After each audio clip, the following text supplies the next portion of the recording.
我叫阿蒂吉都月薪，我来自上海，今年是出家的第8个圆居。尊者，想请问你在出家之前，你的生活是怎样的？我从小是出生在中国的北方，后来去南方上大学，大学毕业之后就一直在上海生活工作了有10几年了，一直就是按部就班的去工作去生活，每天朝9晚5。以前并没有太去接触到佛法，但是经常会去思考我们从哪里来，活着是为了什么，怎么样去生活会让自己变得更有意义。回顾过去，是否有一些特别的经历或挑战，最初启发了您对佛教的兴趣？因为当时工作状态、生活还有家庭都是挺好还不错的，但是自己在思考的过程当中，为什么有的时候也会不快乐，以及别人的一些事情会让自己有一些情绪、一些不满意，一直找不到说自己内心的真正的快乐。后来慢慢就会去了解，去听一些师父们或者其他的一些佛法的老师他们的一些指导，看他们的一些书，才逐渐的对佛法有了一定的了解，还有对佛法有了很大的兴趣。是什么主要的因缘与启发，让您放下世俗生活，走上出家修行之路？自己想要去追求内心的平静，当时有看到一些寺院的一些僧人，然后有听到一些他们的一些讲法，就觉得好像是我要一些生活状态。然后有一个因缘到泰国这边来参加禅修营，住了3个星期，觉得这就是我要找的地方了，这就是一直自己心里边想去过的那种生活。来了之后就觉得我也留在这儿。那师父，出家对您的生活跟内心来说是意味着什么呢？因为出家对于中国人或者对于华人来说真的是不容易的一件事情。首先舍弃，就把之前的所谓的财产，然后身外的其他的一些物品。第二个呢，就是要去舍离一些关系，父母，然后一些亲人，可能他并不一定会很支持所以要花很大的精力去沟通。但是处理这个关系并不是说舍弃，而只是说暂时去处理。因为佛陀一直也是教导我们说要去感恩，去报答父母。然后第3个方面，对自己的在出家的生活当中真正做到处理。因为我们出家只是说换了身衣服，然后去受了个戒，当时还没有到心的处理，我们在一点一点的再去修行。以前觉得很重要的东西，后来觉得好像没那么重要。以前觉得说自己想去改变任何的东西，但是后来知道它就是那样，然后可以愿意去接受。为什么您选择月明山寺来修行佛法？一个呢是有好的老师，老师的教导它是非常重要的。因为佛陀也说，老师是我们梵行的全部。老师是过来人，他是知道我们可能会在哪里出问题，告诉我们修行的方法。遇到一些危险的时候，他们会提醒我们。第二个呢方面呢，也就是善友贤友，要不然的话，如果有一些不好的朋友，天天会惹你有一些心态上的波动，你就没有办法去修行。所以好的朋友对我们修行来说是很重要，他会相互鼓励，相互促进。第3个方面呢，就是一个比较幽静的环境，是我们修习禅定、修习平静的一个良好的一个助缘。第4个方面是少事物，或者事物缠身的话，会没有办法让我们很用心的去修行。尊者在月明山寺佛法中，有哪些方面或特质是特别启发了您的信心与信念？有一个就是龙波的慈悲，他会给每一个僧人机会去亲近高僧大德，去请教。我们可以从他身上会去学到很多的经验，很多的智慧。第2个方面呢，就是当有一些具体的事情需要大家共同去做的时候，大家都很热心，就是很开心去把那个事情完成。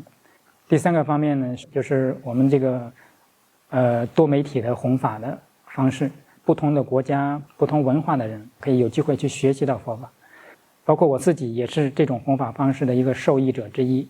来到泰国生活并休息之后，您观察到与您的国家相比有哪些不同之处？比如说这边大家工作之余呢，都会去寺庙，就去做功德，去听法，去礼敬大高僧大德，然后去持戒。这个是很大的一个不同之处。第二点不同呢，就是这边作为家长，他很随喜赞叹自己的子女出家，因为他们觉得说对父母是一个很大的功德的回馈，这个是很难得的机缘。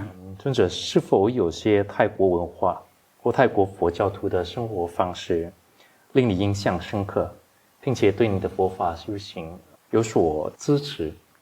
一方面呢，是看到泰国的佛教徒都是很谦恭，见了面都是先合掌，他们说话说的都是柔和语，都是温婉，都是甜蜜的语言，然后呢，内心呢都是比较柔和。当第一次看到这些方面的时候，感觉说自己原来的时候是像一根木棍一样，觉得说自己确实有很多地方是需要去改变的。另外一方面呢，就是深刻的感受到，就是泰国的老百姓都非常有热心肠，他们称为南加一，你遇到任何的问题困难之后，他们很愿意很真诚的去帮助。通俗一点就是慈悲心比较浓烈，比较强。还有一点对自己影响比较大的呢，就是泰国的佛教徒对佛法僧的信仰又很深，每天早晨僧人去托钵，他们就去放食物，很早就起来，这并不容易。他们每到佛日就会去持戒，这样的话会让我们的戒德一点的去增上。最后一点就是他们经常会强调一个正念的生活，因为不管是在生活当中还是在修行当中，我们都是要保持正念，这是我们训练的一个基础。Venerable Michael Tejadamo, thank you for allowing us to interview you and ask you a few questions about your monastic life and the background about it. Before we start, can you introduce yourself? Right, so from the US originally, that's where I grew up, and I've been living here at Wat Mapchun for about 9 years now, or 8 rains retreats, and very happy to be here. Looking back, were there any special events or experience that first sparked your interest in Buddhism? Right, so initially, I grew up without a lot of exposure to Buddhism, and when I was about 16, I had a lot of suffering in my internal experience for various reasons. And then fortunately, my father had a great collection of Buddhist books in his house, so I started picking them up, and I was just deeply interested and very impressed by the teachings I found. And one of the books had instructions on how to meditate in the book. And so based on that book, I started meditating every day. What was the key inspiration or turning point that led you to renounce the worldly life and enter the monastic path?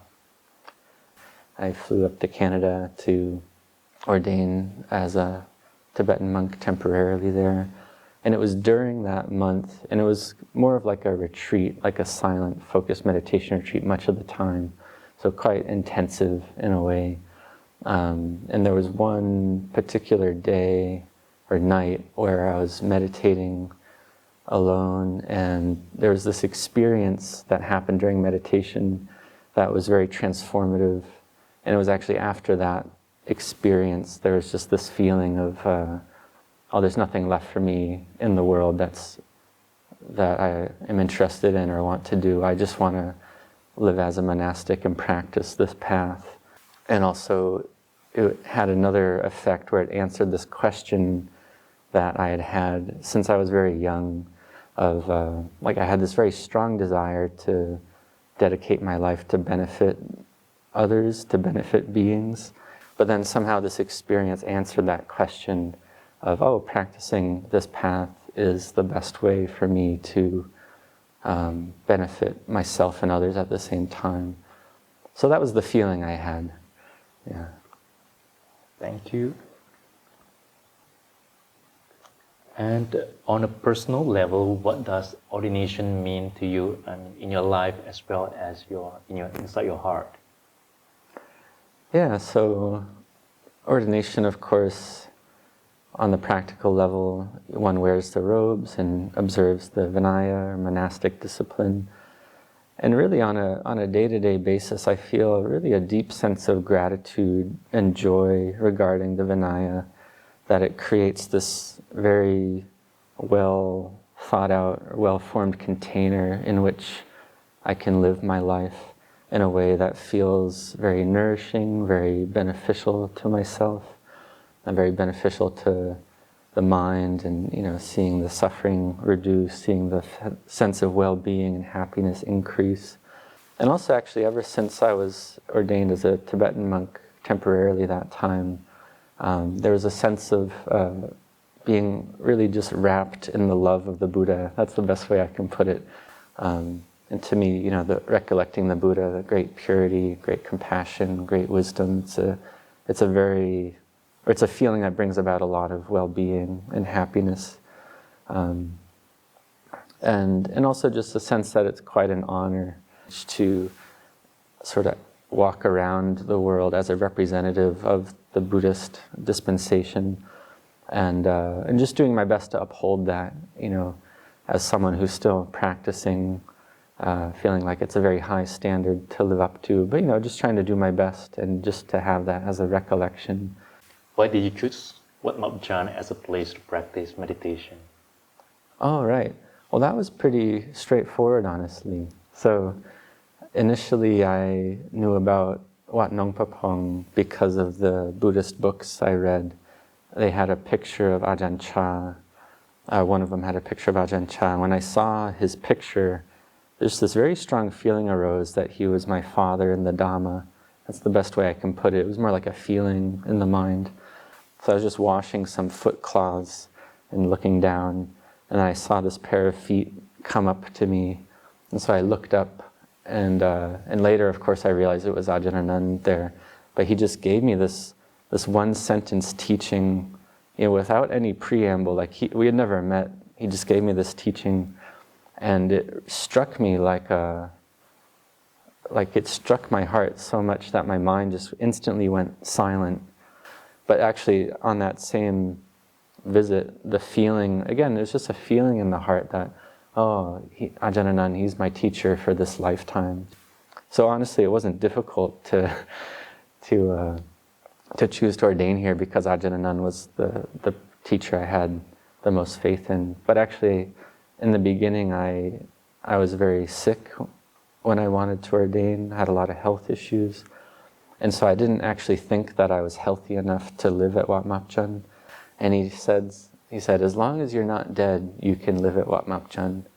And I thought to myself, oh, okay, so that means as long as I'm not dead, I can live there. I said, oh, okay.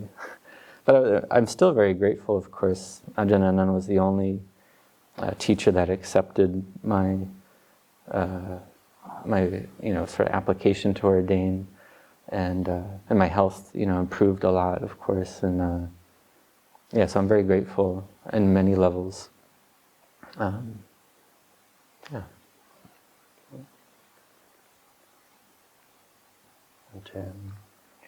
What aspect of the Dhamma at Wat Map Jan especially inspired you to have faith and confidence? Yeah, so again, it was really the interactions with Ajahn Anand.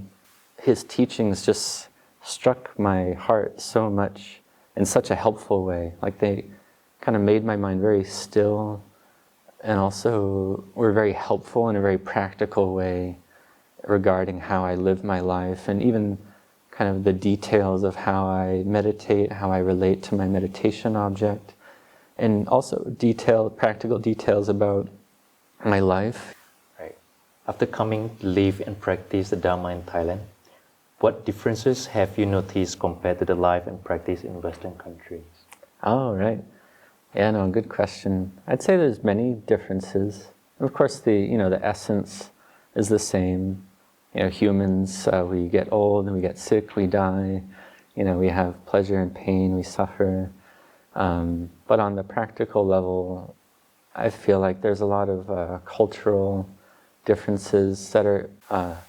But for me, that's led to a lot of great learning. For me, I was I was just observing that in my entire life in the US, I don't think I'd ever seen anyone look so relaxed and at ease as some of the Thai people I meet. Like, I didn't actually know it was possible for a human being to be that relaxed and at ease.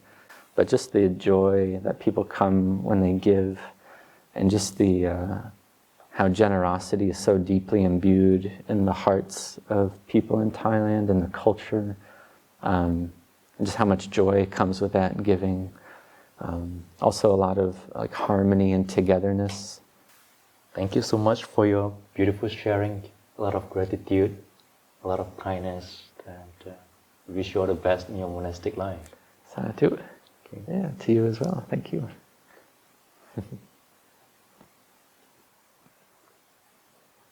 Venerable Ryan Damadipo, thank you for your time to share a bit about your monastic life and the background with us. Before we start, can we invite you to introduce yourself? Sure. So I'm Kruba Ryan, and I'm from Singapore, and I've been here for 1 year. So I ordained as a Samanera in December last year, and as a Bhikkhu in January this year. Yeah. And, were there any events or experience in your life that first sparked your interest in Buddhism? So when I was young, and I thought about what I wanted to pursue as a career, one of the things that came up was the study of the mind. I wanted to study neuroscience in university, but they didn't offer it in Singapore. However, along the way, I somehow discovered Buddhism by chance, and I went for my first retreat, and at the end of that retreat, I walked away with, I would call it almost a breakthrough experience, that I could experience the mind in a way that was different from how I've experienced it for the whole of my life. And that really showed me that, oh, this practice and study of meditation as taught by the Lord Buddha does lead to some kind of results. What was the main inspiration that led you to renounce the worldly life and enter the monastic path? So, one of the things that, or questions in life that haunted me is this disparity that I observed in the world. It was something I couldn't explain with any kind of framework that I had at the time, until I met with the Buddha's teachings, the Dharma, and it showed me that, or rather it explained that actually what we experience right now is a result of the actions that we have done in the past. And not just the actions that we have done in this life, but also from the actions that we have done in previous lifetimes. I felt that this is it. I found it, and this is the answer to my question. I don't need to look any further. Suddenly, the drive to accumulate things wasn't so much there anymore, and it became clear that the best use of this current lifetime would be to try and gain a deeper understanding of the Buddha's teachings, and if possible, just to see some of the results of this practice itself. That would be my goal. Thank you. And on a personal level, what does ordination mean to you in terms of your life as well as your heart? The opportunity to be a monk gives the time and space to practice the teachings in the most conducive way. So time is where we have a lot more time to practice. And in terms of space, I'm given this wonderful community that I'm currently in, and friends, and a wonderful teacher who inspires me, and a lot of support for my life as a monk, which is all pushing me in the direction towards gaining a deeper understanding of the teachings. Why did you choose Wat Map Jan as a place to practice meditation and to ordain? I was very fortunate to have a group of close friends in Singapore who introduced me to Wat Map Jan. In fact, Ajahn Anan was the attendant, one of the attendants for Ajahn Chah, and ordaining under Ajahn Anan, who ordained under Ajahn Chah, therefore makes me feel as though I'm like a grandson of Ajahn Chah, which means a lot to me. And what are the qualities of aspect of the Dhamma in Wat Map Jan that especially inspired your faith and confidence? The teaching of the Buddha is often translated as the gradual training of a bhikkhu. So it is something that we work on a step-by-step basis. And whatever we can let go of, we do it to the fullest of our ability. So therefore, coming here to Wat Map Jan, there was this balance between idealism and practicalism. And a lot of that, I would say, is a result of the way that Ajahn Anan leads this community. He has such an open heart. And for me, that was just so amazing to witness how compassionate he is to people of all kinds of nationalities and different views as well. So after coming to live and practice in Thailand for a while, what differences have you noticed compared to the country where you were from? So I would give one example. Because I volunteered in Singapore, I would sometimes help with the monks going on alms round. And one frequent occurrence is that people would call the police on the monks. So obviously that's not a very pleasant experience. And if you compare that to coming to Thailand, where there is a saying that if I were to be dropped anywhere in Thailand as a monk, I'll be able to survive, because with my alms bowl, people will be willing to put food in my bowl at least, and I could at least get on with my life and practice as a monk. So having that encouragement and support from this wider community is such a wonderful thing to witness, and gives me a lot of motivation to put more effort into my practice. And are there any aspect of Thai culture or the way of the Thai Buddhists that have impressed you and support you in your practice? I think one key aspect of Thai Buddhist practice is alms round. So it's not a one-directional thing where monks just get food from lay people and don't offer anything in return. The reality is that lay people, when they offer something, whether it's food or even just a spoonful of rice into the monk's bowl, they get a sense of joy and happiness from having developed that amount of generosity, which is something that would go a long way in their lives, in every aspect of their life, not just at the monastery. To this day, it gives me so much motivation to reflect that, my life as a monk is only possible because of the generosity of others, and therefore I shouldn't be negligent, and I should put forth effort and strive to work on this goal that I've set out for myself, to realize the Buddha's teachings. Thank you for sharing your beautiful perspective as a foreign monk in Thailand. Thank you for having me. It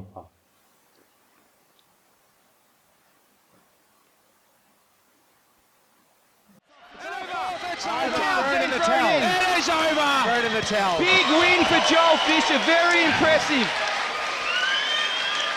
And Tiago throwing in the towel over there, Josh. He's 20 years old. His courage, well, it was probably too courageous there, because he ate about 6 or 7. Venerable Joel Adimuto, thank you for allowing us to ask you a few questions about your monastic life and the background about it.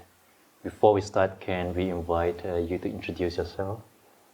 Sure. Well, my name is Joel. I was born in Australia, 38 years old, and I've been in the robes now for 11 years.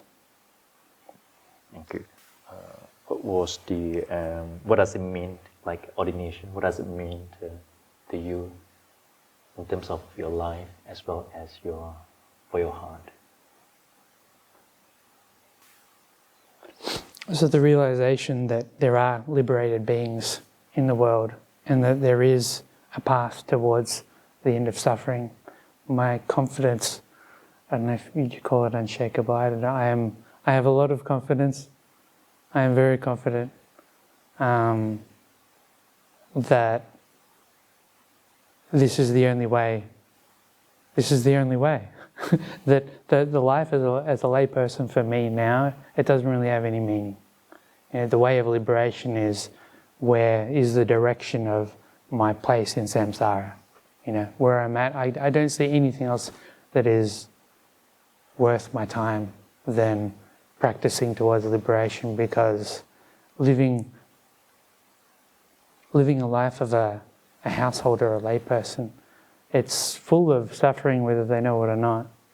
You know, if you have a job that has responsibilities, it's stressful, it's suffering. If you have a partner who has sankharas, who has khandhas, they have suffering and emotions, and you are generally going to have to take on a lot of their sufferings, and it's going to be a burden on your heart. You can have kids. You can have kids who are going to have a lot of suffering to look ahead to, and you have to worry about your kids. And I see only suffering the life of a layperson, of a household life, working to accumulate, and literally most, if not all people, are just trying to quell, just trying to suffer less, whether they know it or not. They think that having a family is going to reduce their suffering, or it's going to make them happy. Having a house is going to make me happy. Having a car is going to make me happy. If you really consider it, if you've touched on any of it, with mindfulness, with wisdom, you'll see that it's not true. You only end up accumulating heavy things in your heart. And the heavier it gets, the less happier you are. It takes no hold for me. I'm not interested in living a lay life anymore. I don't get it. And the third part is reasons for choosing Wat Map Jan. So why did you choose Wat Map Jan as a place to practice meditation? Yep, so when I started my search, when I committed myself to ordaining, I started to look around where's a good place to ordain.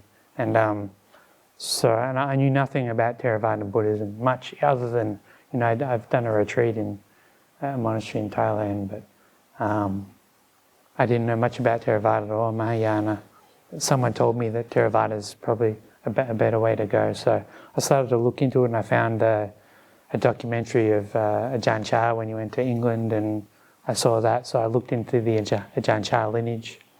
And one of the books that I read, it spoke about a place which ordains both Thais and foreigners, which it said Ajahn Anan is a meditation master, and he receives both Thais and foreigners. And at the same time, well, before that, I actually found Nana Chat as well. But Nana Chat didn't have a pull for me in Thailand, because my feeling was, because I could already speak Thai, I wouldn't come to Thailand and live with just Westerners. And half of my inspiration towards ordaining was to help translate for someone. So it made no sense to go to Nana Chat anyway. So the fact that Ajahn Anan had both Thais and Westerners, that sounded great. And so I found a documentary that he had on YouTube, and as soon as I saw Ajahn Anan's face, I knew that was my teacher. Those thoughts came up in me. I said, that's my teacher, and my search was over. So I didn't even go to any monastery. After I saw Ajahn Anan's face in YouTube, that was it. So I sent him an email, and I think it was maybe a few weeks later, I was here, and I spent a few weeks, and after a few weeks I asked to ordain, and 11 years later I'm still here. And what specific quality or aspect of the Dharma in Wat Mapchan that inspired your faith and confidence? I think it's not necessarily the most important thing, but very closest to the top, or maybe from the top, is that we have Ajahn Dhanana, Kuba Ajahn, someone who has finished the practice. They can teach you from the start to the very finish. That's without a doubt. Yes, no, that's at the top. And if you look at how much metta, how kind Ajahn Dhanana is, and his versatility in having a big sangha of more than 60 monks, and having monks with different abilities and being able to do different things, people who are more interested in doing different types of jobs around the monastery. He's very willing and compromising to allow people some freedom to live in the monastery and have something they like doing, which also helps them to develop their barami and develop in the practice of the Dharma. So without a doubt, Ajahn Dhanana is at the top, and second to that would be community.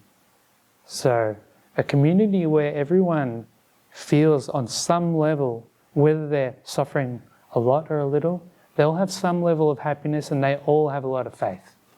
They all have a lot of faith in Ajahn Dhanana and his practice and his compassion for all of us. So Ajahn Dhanana and the Sangha is the two greatest things in Mapchan.